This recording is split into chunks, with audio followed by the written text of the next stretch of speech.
네, 우리 함께 빌립보서 우리 함께 묵상하고 있습니다.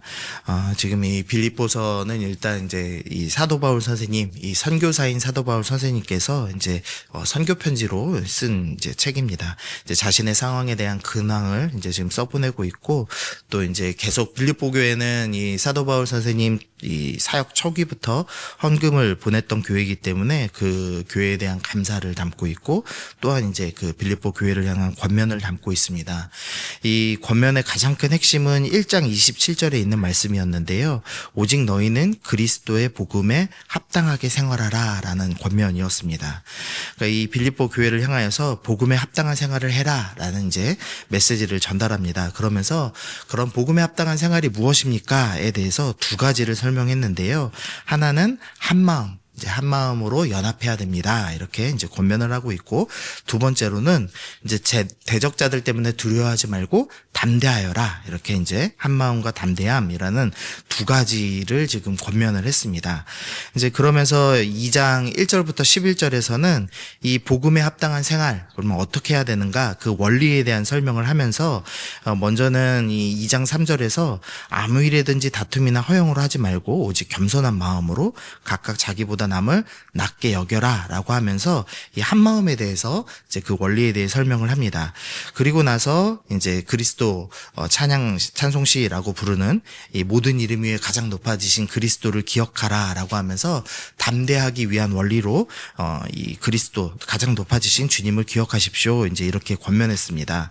그리고 나서 이 복음에 합당한 생활에 대한 이제 실천사항으로, 그러면은 우리가 복음에 합당한 생활을 위해서 한 마음을 품어야 되고 또 담대해야 되는데, 실제로 그럼 뭘 실천해야 됩니까?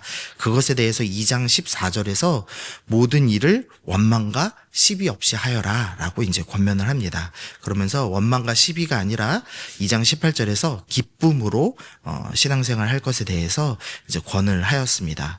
그리고 나서 이제 오늘 본문 이제 2장 19절에서 이제 30절에 이 사도 바울이 두 명의 동역자에 대한 이야기를 합니다. 그래서 이 본문이 이제 어떤 학자들은 이제 선교 편지이기 때문에 이제 같이 있는 이 동역자들의 이 상황을 전달하는 이 선교 편지의 내용이다, 이렇게 이제 생각하는 경우도 있고, 또 이제 어떤 학자들은 앞에서 이야기한 이 복음에 합당한 생활에 대한 실제적인 예일 것이다, 이제 이렇게 생각하기도 합니다. 그래서 어떤 내용인지를 우리가 같이 좀 먼저 살펴보면 좋겠습니다.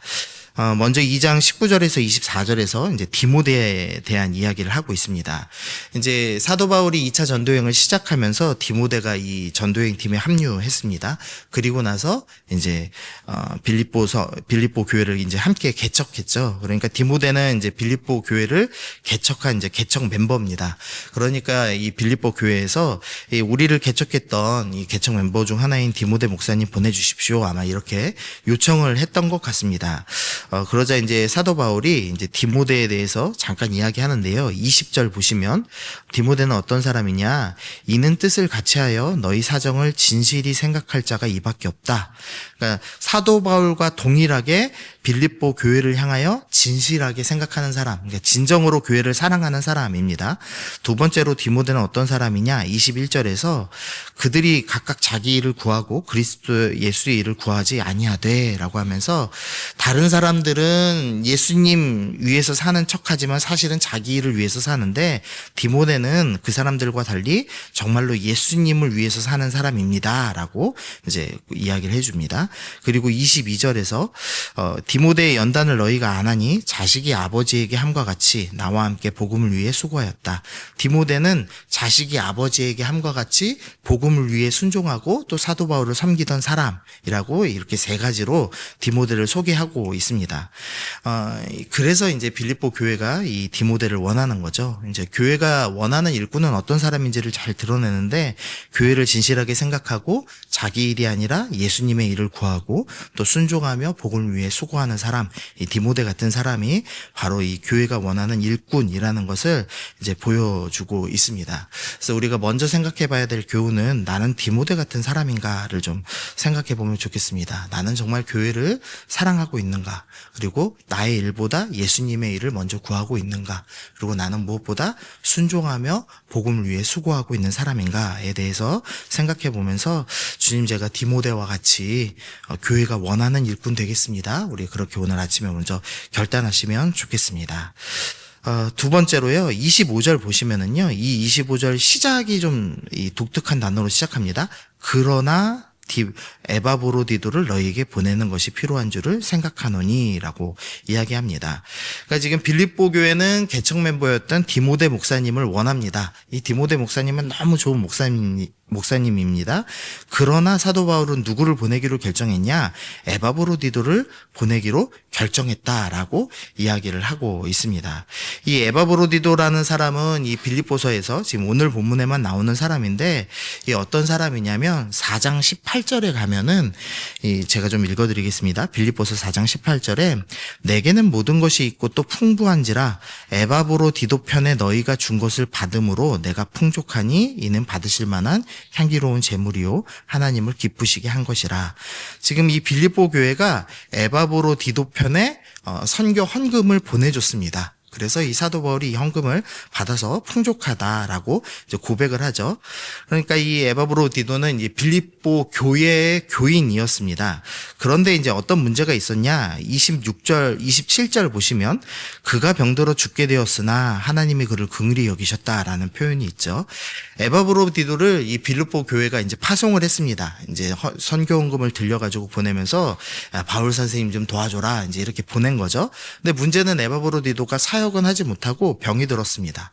그래서 이 도움이 되기보다는 오히려 짐이 되는 일을 이제 당한 거죠. 그랬다가 이제 병이 간신히 나았습니다. 이제 병들었다 간신히 나았으니 이 에바브로디도를 이 감옥 생활하는 바울이 돌볼 수가 없죠. 이제 그러니까 다시 이제 빌립보 교회에 먼저 보내려고 하는 겁니다. 근데 이제 문제는 빌립보 교회 사람들이 이 에바브로디도에 대해서 이 따가운 시선으로 쳐다보고 있는 겁니다. 이유가 이제 뭐냐면 선교 도우라고 보냈는데 짐이 된 사람이다라는 이제 시선이죠. 그러니까 자기 몸도 못 돌보면서 무슨 누구를 돕냐 이제 이런 시선이 있었던 겁니다. 그래서 지금 사도 바울이 다시 에바브로디도를 돌려보내면서 에바브로디도에 대한 변호를 하고 있는 건데요. 25절에 이제 변호를 하고 있습니다. 그러나 에바브로디도를 너희에게 보내는 것이 필요한 줄로 생각하노니 그는 나의 형제요 또 함께 수고하고 또 함께 군사된 자요 너희 사자로 내가 쓸 것을 돕는 자다. 그래서 에바브로디도는 바울이 형제라고 생각하는 사람입니다. 또한 바울과 함께 수고한 사람이고 또 함께 군사된 사람이다라고 이야기합니다. 그리고 이제 무엇보다도 이 너희의 사자로 내가 쓸 것을 돕는 자, 그러니까 빌립보 교회 너희가 재정을 맡겼던 너희가 신뢰하던 사람이 아니었냐라고 이야기를 하면서 내가 에바브로디도를 보내겠다라고 권면하는 거죠. 그러면서 29절 이러므로 너희가 주 안에서 모든 기쁨으로 그를 영접하고 또 이와 같은 자들을 존귀 여겨라라고 하면서 야, 너희가 에바브로디도를 신뢰해서 재정까지 들려 보냈던 사람 아니냐. 그러니 이 사람이 지금 당장 병들어서 도움되지 못했다 해서 이 사람을 좀 따가운 시선으로 쳐다보지 말고 이 사람을 기쁨으로 보고 존귀 여겨라 라고 지금 이야기를 하고 있는 겁니다. 사람이 참 희한한 게 이 에바브로디도는 재정을 맡길 만큼 신뢰받던 사람이었는데 병들어 도움이 되지 않자 쓸모없는 사람이라고 여기는 마음이 생긴 겁니다. 그러면서 빌립보 교회가 우리 교회는 에바브로디도 필요하지 않습니다. 디모데가 필요합니다. 라고 이야기를 합니다. 아까 이 빌립보 교회에 대해서 권면하면서 복음에 합당한 생활을 해라 라고 권면했죠. 그러면서 실천사항으로 2장 14절에 있는 원망과 시비 없이 하라 라고 이제 사도 바울이 권했습니다. 그런데 지금 빌립보 교회가 이 에바브로디도에 대해서 원망과 시비의 마음이 지금 생긴 겁니다. 그래서 한 형제였던 에바브로디도에 대한 만족함이 없는 그런 모습을 보여주고 있는 거죠. 그래서 이제 사도 바울이 아니다. 너희는 기뻐하고 그 사람을 존귀하게 여겨라 라고 얘기하고 있는 겁니다. 우리가 이렇게 가끔 신앙생활하면서 눈에 차지 않는 형제가 있을 수 있습니다. 그러니까 내가 생각한 만큼 사명을 완수하지 못한 사람들이 있죠. 근데 이제 그런 사람을 이제 세상의 가치로 비교하고 평가하면서 이 사람은 이 정도의 업적이 없으니 쓸모없는 사람이다라고 얘기하고 원망과 시비로 산다면 우리는 이 복음에 합당한 생활을 결코 할 수 없을 것이다라는 것을 우리가 좀 기억해야 됩니다. 이 1800년대에 영국의 선교사 토마스라는 분이 이제 중국 선교를 위해서 이 젊은 나이에 이제 중국으로 건너왔습니다. 근데 중국에서 이제 아내를 떠나 보내서 아내를 묻고 27세의 나이에 중국 옆에 조선이라는 작은 나라가 있다는 것을 알게 됐습니다. 그래서 이제 이분이 어떻게 하면은 이제 조선의 복음을 전할까 이제 고민을 하다가 우연히 일자리가 하나 났습니다. 뭐냐면 미국의 이 상업배를 이제 타고 들어가는 겁니다. 미국의 상업배의 통역관으로 이제 조선의 복음을 전하기 위해서 들어왔습니다. 근데 문제는 이 배 이름이 뭐냐면 제너럴 셔먼호라는 역사적으로 유명한 배입니다. 이 배가 이제 평양에 이제 강제로 이제 들어가죠. 그래서 이 평양에 있는 군인들이 이 배를 불태웠습니다. 그래서 여기 배에 탔던 모든 사람이 다 죽었습니다. 그러니까 이 27살이라는 토마스 선교사님이 이 복음을 전하기 위해 왔는데 이 땅을 발에 디뎌보지도 못한 채 이제 죽음을 당하게 된 겁니다. 그러니까 마치 에바브로디도처럼 아무 성과가 없는 사람인 거죠. 그런데 이 토마스 선교사님이 죽기 직전에 이 자신을 죽이던 병사였던 박충권이라는 사람한테 이 자신이 들고 있는 한자 성경을 주었습니다. 당시에 이제 종이가 귀했기 때문에 이 박충권이라는 병사가 이 조카였던 이영태라는 사람에게 이제 성경을 주었습니다. 그리고 이 성경이 뭔지도 모르고 그 조카가 집에 벽지로 발랐습니다. 그리고 이제 자면서 이제 그 벽지에 있는 글들을 읽다가 이제 감동을 받아서 예수님을 믿게 되었습니다. 그리고 이제 그 집이 평양의 최초의 교회가 되었는데 널다리골이라는 이제 널다리골 교회라는 이름이었습니다. 그래서 이제 그 교회가 처음 이제 작게 모여서 사역을 시작하다가 이제 교인이 많아졌습니다. 그래서 이제 이전을 하는데요. 이전을 하고 그 동네 이름을 바꾸는데 그 교회 이름이 장대현 교회라는 교회입니다. 1907년에 평양에 대부흥이 있었던 교회가 되었습니다. 그러니까 우리가 생각할 때는 이 토마스 선교사님은 아무것도 하지 못한 보잘것없는 사람이죠. 정말 원망과 시비를 붙여도 아무 할 말 없는 판단력도 없어 보이고 능력도 없어 보이고 결과물도 하나도 없어 보이는 선교사지만 하나님께서는 그런 사람들을 통하여서도 일하시는 분이라는 것을 알 수가 있습니다. 그래서 이제 사도 바울은 그런 연약한 사람들도 존귀 여기고 기쁨으로 대해라라고 권하고 있는 겁니다. 그래서 오늘 말씀을 좀 기억하시면서 이 원망과 시비의 마음이 우리 안에 늘 있습니다. 그러나 그것은 절대 복음에 합당한 생활을 할 수 없게 만드는 마음이라는 것을 좀 기억하시면서 하나님 내가 원망과 비교, 시기의 마음이 아니라 기쁜 마음으로 서로를 존귀히 여기고 그리스도의 마음을 닮은 성도 되기를 소원합니다. 라고 결단하시면서 오늘도 사랑으로 나아가시는 우리 모든 미랄 성도님들 되시기를 소원합니다. 우리 함께 기도하시겠습니다.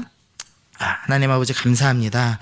하나님 이 복음에 합당한 생활에 대해서 우리에게 말씀하시며 원망과 시비 없이 기쁨으로 생활하라 말씀하시며 그 실제적인 예로 에바브로디도에 대해서 존귀히 여기고 그를 기뻐하라라는 권면을 하는 것을 오늘 말씀을 통해 확인합니다.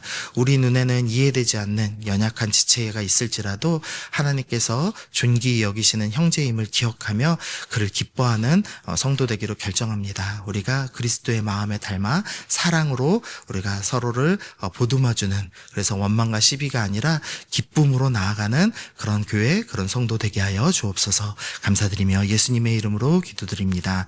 아멘.